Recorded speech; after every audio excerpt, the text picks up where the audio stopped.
à tous les deux. Bonjour. On doit parler doucement ici parce qu'il se passe des choses de l'ordre de la plénitude. Quel bonheur, je suis ravi. Ravi. Quels sont vos prénoms? Moi, c'est Magloire. Enchantée, Magloire. Moi, je m'appelle Gaël. Gaël. Magloire, Martin. très Enchanté. heureux. Merci de me recevoir ici, chez vous. Comment ça s'appelle ici? Il s'appelle Moulin de Chave.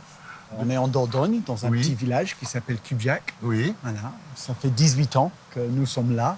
d'accord. Et c'est un centre de méditation et de yoga, des stages. Voilà. Donc on accueille des gens pour pratiquer la méditation, développer la conscience, explorer l'expérience. C'est un tandem tous les deux. Ben, nous, ça fait 30 ans, 32 ans peut-être qu'on est en France. On a vécu 10 ans dans les Pyrénées avant, dans un tout petit endroit qu'on a fondé aussi pour la méditation, mais vraiment route dans la jungle, dans la forêt. Et puis de plus en plus des gens venaient pour pratiquer. Et donc il y a 18 ans, on a déménagé ici pour avoir plus de place. Je voudrais juste savoir, vous deux, vous vous êtes rencontrés où et d'où venez-vous, Gaël? Moi, je viens de Londres, D'accord. de l'Angleterre. Oui. Je travaille dans la city, mais après un D'accord. moment, je suis très dessous avec ma vie et je cherche quelque chose d'autre. Quelque chose de plus intime, avec la nature, avec soi-même. Bah, dis donc, c'est réussi ici. Oui, voilà.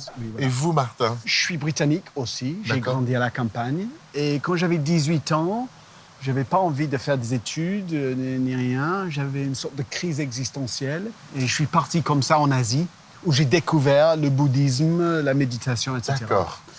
Et après quelques années de voyage comme ça, je suis rentré à Londres pour travailler, pour faire des sous, pour retourner en Inde. Et je vendais des trucs dans un marché à Londres. D'accord. Et un jour, une belle femme est venue en tant que cliente. D'accord. Et, c'est comme Et ça c'était qu'on- Gaël.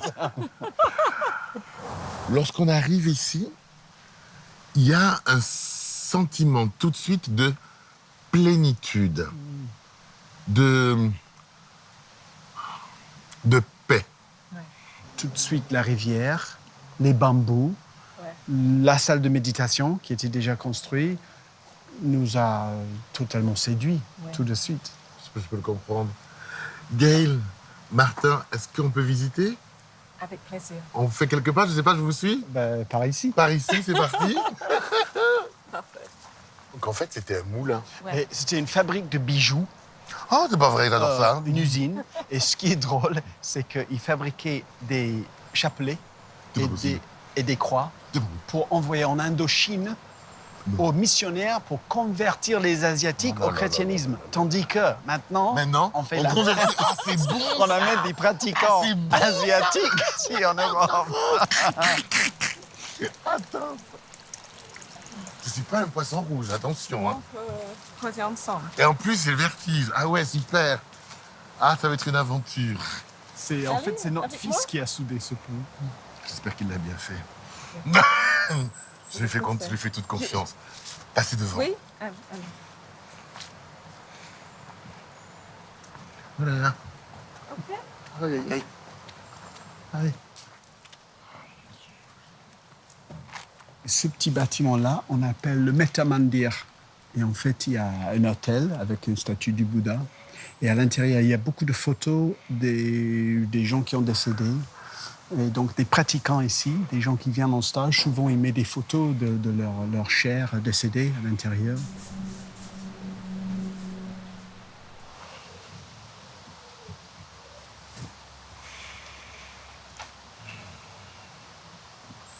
Beau. Pardonnez-moi, j'ai vécu beaucoup d'émotions ces dernières semaines. C'est très beau. Et là, ça. tout d'un coup...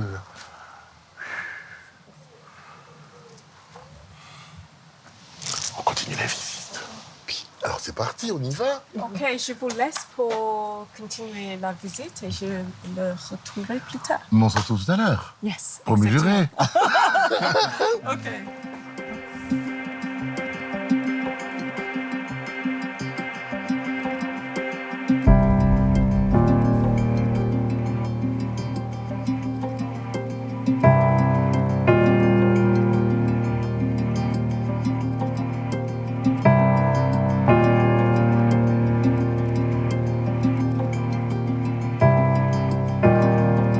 Qu'est-ce qui se passe passe ici et comment ça se passe? Donc, qu'est-ce qui se passe? Des stages de méditation, surtout. Mais qu'est-ce que ça veut dire? Et les gens viennent, en gros, parce que... si tout allait parfaitement bien dans la vie, Oui. on n'aurait pas l'idée de rajouter la méditation. Bien sûr. En général, on découvre et on s'intéresse à une pratique comme ça parce qu'on a l'impression que même si les choses vont relativement bien dans les circonstances, qu'il y a une sorte de faim ou de soif intérieure pour quelque chose avec une certaine profondeur. Comment vous amenez les gens qui sont ici, comment vous les amenez donc à la méditation? Ça fait dire très concrètement, ça se passe comment? Ils vont être complètement en silence pendant toute la semaine. Ils vont méditer avec moi 5 ou 6 ou 7 ou 8 heures par jour. Donc, déjà, c'est une vraie intense. coupure. Et donc, normalement, ils ont déjà débuté une pratique, soit par une appli de méditation. Moi, j'ai une appli francophone qui s'appelle Mind, par exemple, ou d'autres. Donc, quand ils viennent, ils ont déjà une certaine base de pratique. Aujourd'hui, quel type de gens vient ici? Il n'y a pas un sorte de quart classique. Il y a des gens de différents âges. Il y a des gens qui viennent des 4 coins du monde, de différentes cadres sociaux, on peut dire. On a reçu des gens mondialement connus, Oui. très célèbres, ainsi que la plupart des gens moins connus. Le point commun entre toutes ces personnes, c'est leur volonté, leur sincérité d'acheminer, de se développer, de se comprendre, d'évoluer leur humanité.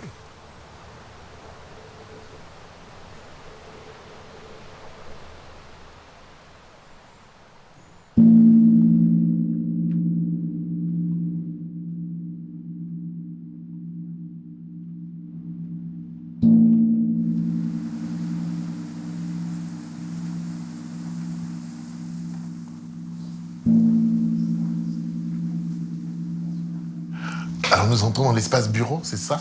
Voilà. C'est le royaume. Voilà, Je peux m'asseoir? oui, j'ai compris. C'est déjà mon espèce de travail. Donc, que ça soit de l'administration ou autre, ou j'écris aussi, parce que j'ai écrit plusieurs livres. Oui. Je crois que tu es parti très tôt des îles britanniques. Assez tôt, oui. Depuis que j'étais adolescent, moi, j'étais à la fois très confus et à la fois émerveillé par le fait que je suis conscient. Mais qu'est-ce que c'est d'être conscient? Qu'est-ce que c'est être vivant? C'est ça qui m'a amené à partir en Asie, découvrir les pratiques, m'engager à méditer, etc. Avec cette idée de partir en Inde. En Inde, c'est le pays mystique qui aura toutes les réponses à mes questions. Et je suis arrivé le 29 décembre 89, je crois que c'était. Je n'étais pas du tout préparé. Et en fait, devant l'aéroport, j'ai rencontré un gars, un Népalais, et il a dit viens avec moi. Et il m'a amené dans le camp de réfugiés tibétains à Delhi pour passer la nuit. Et le lendemain matin, à peut-être 5 heures du matin, j'entendais et j'ouvrais les yeux et les moines tibétains autour de moi qui font leurs prières et leurs chants, leurs mantras matinal. Et moi, j'étais endormi au milieu de ça. Et je me suis dit, waouh, je suis au bon endroit. Je suis arrivé. Ouais. Je suis arrivé. Après, je suis allé à l'Himalaya. D'accord. Avec cette idée de trouver un enseignant, d'apprendre à méditer. Tout de suite à 18 ans, quoi, 19 ans. Oui. Je suis retourné à Londres parce que mes parents s'inquiétaient beaucoup. Je leur avais envoyé une photo de moi. Oui. Comme ça, très heureux, mais j'avais perdu 18 kilos. Et donc, ça n'aidait pas du tout à le rassurer. Au contraire, j'ai travaillé à Londres quelques mois pour repartir. Et puis, comme ça, j'ai rencontré Gaëlle. Et puis, elle est arrivée. Je l'ai trouvée rayonnante. Rayonnante, c'est un joli mot, mais vraiment, cette qualité, j'avais l'impression qu'elle rayonnait, même si on n'avait rien en commun. Et puis, en fait, très vite, elle était enceinte. D'accord. Et sans idée, sans avoir rien planifié. Mais on ne s'est pas posé la question. On était toutes les deux heureux. Oh, OK, une nouvelle aventure. Donc, je lui ai suggéré une très bonne idée, au lieu de revenir à Londres pour l'accouchement, pourquoi tu ne viens pas en Inde? Vous êtes fou. Une idée assez ridicule, sauf que elle trouvait ça une bonne idée aussi. On était jeunes, on ne pensait pas. C'est beau, Et l'amour. donc, elle a accouché, là, notre fille était née à 2000 mètres dans l'Himalaya, assez roots. Voilà. Assez roots, tu plaisantes, j'espère. Rootsissime. Et là, le bébé est là, Gail est là, et l'enseignement continue.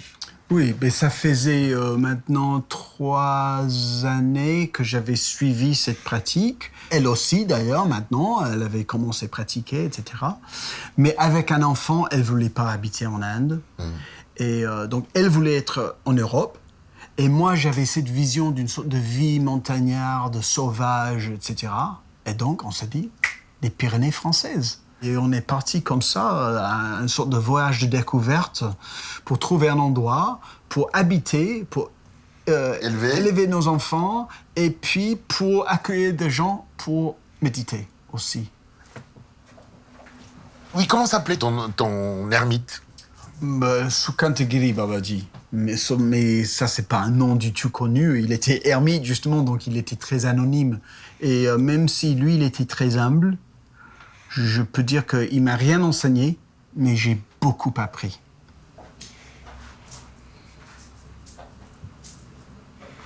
Martin, cette photo, elle est incroyable. Parce que maintenant, je le sais, hein. Oui. C'est toi. Oui. Tu as quel âge? C'est toi, là. Oui, je dois avoir 20 ans, je crois, là. C'était juste après, peut-être 3-4 mois après que j'ai rencontré cet Gaël homme. Ah non, cet homme. Cet D'accord. ermite avec qui je suis dans la photo, oui. Et qui est là partout. Oui.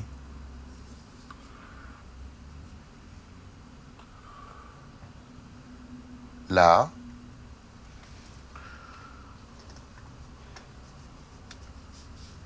Maintenant. C'est ainsi. C'est ainsi.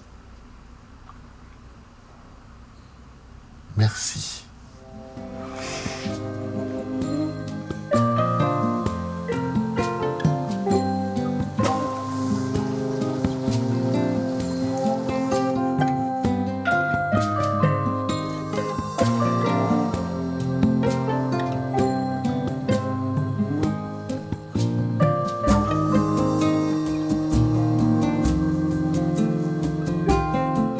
Un peu de basilic. Je ne sais pas c'est quoi ça, si ça c'est le poivron ou pas. Non, c'est des poivrons, mais ils n'ont pas... C'est moi, c'est Magloire. Yes. Hey. Comment ça va? Très bien. Ça va bien? Très bien. Et puis Gaël est au Elle est là. Coucou, Oh. Magloire. La marchande. Je m'achète avec les légumes. La cueillette. La cueillette, c'est la cueillette. Oui. Ça va bien? Oui, très bien. Elles sont belles, ces tomates. Oui. Est-ce que Martine participe au potager? Non, Ah, ah non, découverte. c'est mon petit chose. C'est- Hein. J'aime c'est- d'avoir les mains dans la terre. Dans la terre. Oui, c'est Donc c'est le important. petit jardin secret, c'est Oui. ton domaine. Oui, exactement.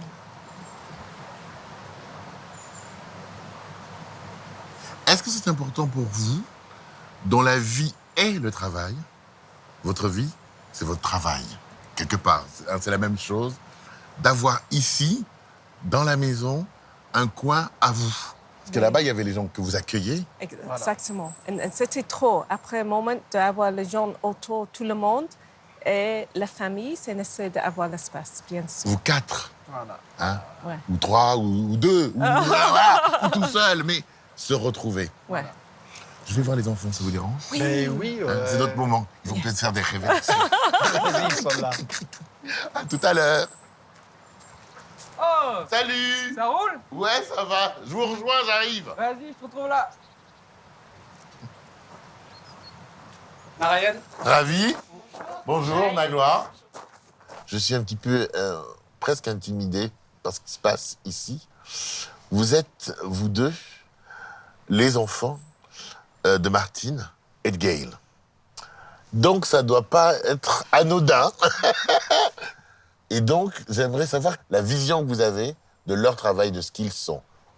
Maintenant, je trouve ça super chouette C'est vrai qu'en grandissant, parfois, c'était un peu plus compliqué. M'intégrer, c'était un peu difficile parfois parce que les gens, ils trouvaient ça un peu bizarre quand je disais mes parents, c'est des profs de méditation. Aujourd'hui, c'est vu comme super cool. Les gens, ils trouvent ça trop intéressant. Mais c'est vrai qu'à l'époque, c'était quand même... Il y avait des... C'était difficile parfois. Il y avait des challenges là-dedans. Aussi, il y avait un truc, quand on est venu, il y avait ce côté de vouloir être normal, en fait. Oui. Parce qu'en fait, on venait d'un monde qui n'était pas du tout normal. Le fait d'avoir des parents qui sont vus Différents. bouddhistes, ayant cette pratique-là, d'être anglais, d'être métis, d'être végétarien aussi, du coup, ça faisait juste plein de choses. Et du coup, on était perdus un peu dans les codes sociaux ici. Donc c'est parfois un peu lourd, l'héritage, ou surtout faire sa place. J'ai toujours trouvé ces outils et cette pratique très bénéfique pour moi et j'ai toujours senti qu'il y avait le sens. Même à un moment, quand j'étais jeune, je me suis dit, quoi qu'il arrive, il faut que je sois prof de méditation et ça m'a même mis une pression parce que j'étais en mode, c'est ce qui est bien pour soi. Et après, je me suis rendu compte, en fait, non, il y a plein d'autres possibilités, il y a plein d'autres choses à faire. C'était plus compliqué pour toi, j'ai l'impression. Moi, j'ai quitté la France en 2010. J'avais 17 ans, je venais d'avoir mon bac et je voulais aller au plus loin possible. Donc, je suis partie en Nouvelle-Zélande. Si j'aurais pu partir de la planète, je serais partie de la planète. Et du coup, je suis partie en Nouvelle-Zélande pour un peu découvrir qui j'étais en dehors de ce centre qui, à la fois très joli et très sympathique, est un peu oppressif pour moi et dans ma vie, voilà. Et pourtant, c'est difficile de se rebeller à des parents qui ont tout fait, qui sont eux-mêmes des rebelles de leurs parents. Dans ta rébellion, tu as fait exactement comme ton papa. Oui, Hein, je suis au courant. C'est la blague. En fait, papa et moi... Tu te rebelles, d'accord, mais tu pars totalement dans les pas de ton père et de ta mère, quand C'est même. ça. Non, donc j'ai fait de mon mieux de rebeller. J'ai totalement failli. Tu as tenté une rébellion. Bon, salut le courage. Hein.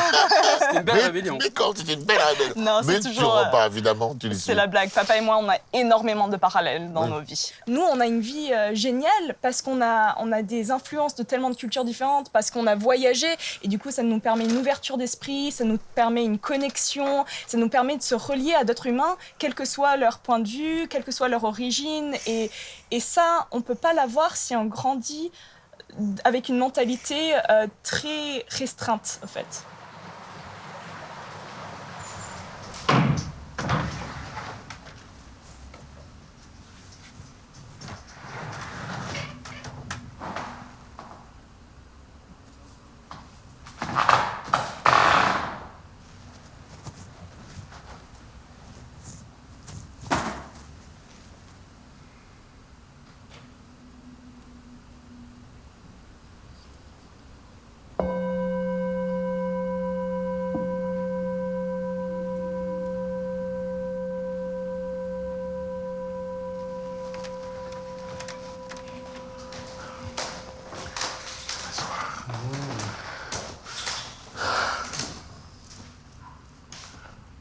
Et le début, ça se passe comment? Tu pourrais me montrer, moi qui suis Yes. le novice de la semaine. Ah oui, donc quelques juste petits principes de départ. D'abord, juste de ramener ton attention au simple ressenti d'être là, assis. Mais le ressenti direct, hein, juste vraiment le feeling des jambes, des fesses sur la chaise, l'appui des pieds par terre. L'intimité avec ta propre expérience. Et puis le ressenti aussi du mouvement de la respiration. L'expansion naturelle de l'inspire et la relaxation naturelle de l'expire.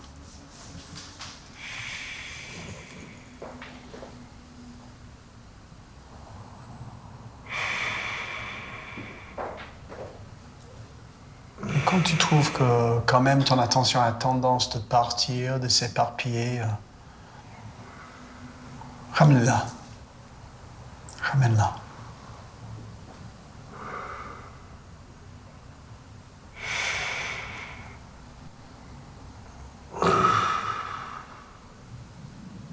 Et donc pratiquer ainsi,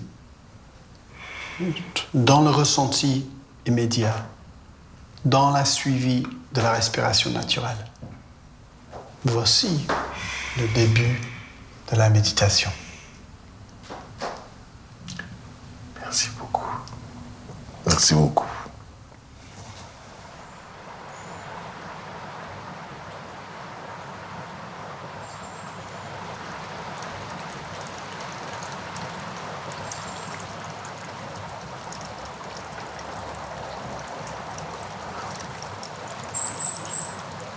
Depuis que je suis arrivé hier, je vous ai rencontré et découvert. Alors, juste pour refaire l'histoire, la langue. Vous étiez anglophones tous les deux, en Inde, dans des hauteurs où des gens n'ont peut-être pas beaucoup vu d'anglophones à cette époque-là. Comment vous avez fait pour communiquer? Moi, je parle hindi, assez couramment. Tout bêtement, d'accord. Je parle hindi, il y a un souci, d'accord. Ça, j'ai appris au début, quand je suis arrivé en Inde, quand j'ai rencontré justement l'ermite avec qui j'ai vécu, lui, il parlait pas l'anglais, donc je sais pas, j'ai appris très facilement, très vite hindi, en fait. Voilà. Moi non plus. Gaël, au niveau de l'hindi, on en est où? J'ai même Tola oublié tola. le nom. Tola tola. Non, pas beaucoup. Non, Pas beaucoup. Mais il y a pas mal de gens à l'époque là-bas qui parlent anglais aussi. J'ai pas l'impression que l'intégration en Inde ou la vie en Inde était plus compliquée que la vie dans les Pyrénées. Y a-t-il une différence, notamment pour s'intégrer? Nous, quand on est arrivé en France, c'était à la fois, oui, on voulait être en Europe, mais on était assez coupé du monde. Donc, on n'était pas entouré vraiment par la culture française. On était loin dans la forêt. Ça faisait partie d'une petite commune de 220 habitants, mais dans ces 220 habitants, il y avait 12 pays différents représentés. Donc la commune était très exceptionnelle en fait. Donc même si nous on avait une vie assez marginale et étrange, en fait dans cette commune-là, c'était tout à fait presque classique. Yes. Presque classique. Comment on s'intègre ici lorsqu'on est racisé, comme vous, Gaël, ici, près de Périgueux, par là? Y a-t-il eu des moments où vous avez senti le racisme? Oui, parce que je suis quelqu'un, je sens l'énergie des autres de temps en temps, mais c'est pas nécessaire parce qu'il y a quelqu'un qui m'agresse. Parce que je sors, j'ai vu les motos, j'ai dit bonjour, est-ce que je peux vous aider? Et il me rencontre, pourquoi vous me demandez ça? J'ai dit parce que j'habite ici. Comment tu peux habiter ici? Comment tu as gagné de l'auto ou quelque chose? Comment une femme, comment une femme noire peut habiter Comment ici? Comment une femme noire peut habiter dans un endroit comme ça? Et ça, c'était horrible. Il y a quelque chose d'assez étonnant, c'est que la bêtise humaine n'a pas de limite. Ouais. Donc on peut atteindre des profondeurs abyssales. Quel est votre rapport aujourd'hui avec la Grande-Bretagne? Il y a eu un grand changement dans ces dernières années. Avez-vous un commentaire à faire sur ce Brexit? Ouais. Ça, c'est le réponse. Voilà. Surtout, ça me semble tellement dommage, un tel pas en arrière pour s'isoler comme pays plutôt que de faire partie d'un regroupement européen. Le jour après le Brexit, le maire du village m'a appelé pour me dire « Ah tiens, monsieur Alloy, je vous appelle juste pour vous dire que vu que vous n'êtes plus européen, je vous ai retiré de la liste électorale. » Non, c'est pas vrai. Oh mais je me sens aussi européen aujourd'hui que hier. Si, moi, je vais pas bouger, moi. D'autant que pour vous, c'est encore plus difficile parce que vous êtes citoyen du monde. C'est comme ça qu'on se considère. Ici, tous ceux qui sont passés avant vous ont écrit un mot dans leur langue. Ce carnet, je vous le confie. On voudrait un petit bout de votre cœur, à tous les deux. D'accord? Avec grand plaisir. Moi, je vais y aller sur la pointe des pieds. Je dois dire que j'ai pas très envie de partir. Hein. Donc, il va peut-être falloir me pousser vers la sortie. Merci. Plein de bonnes choses. Merci beaucoup. Merci beaucoup. Toi aussi.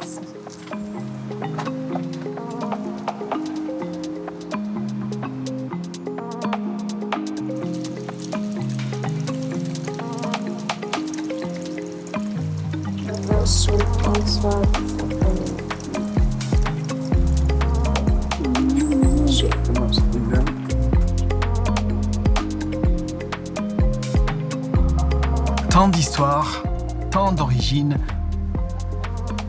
mais dans nos profondeurs, nous sommes tous pareils. Avec un grand cœur. Merci beaucoup.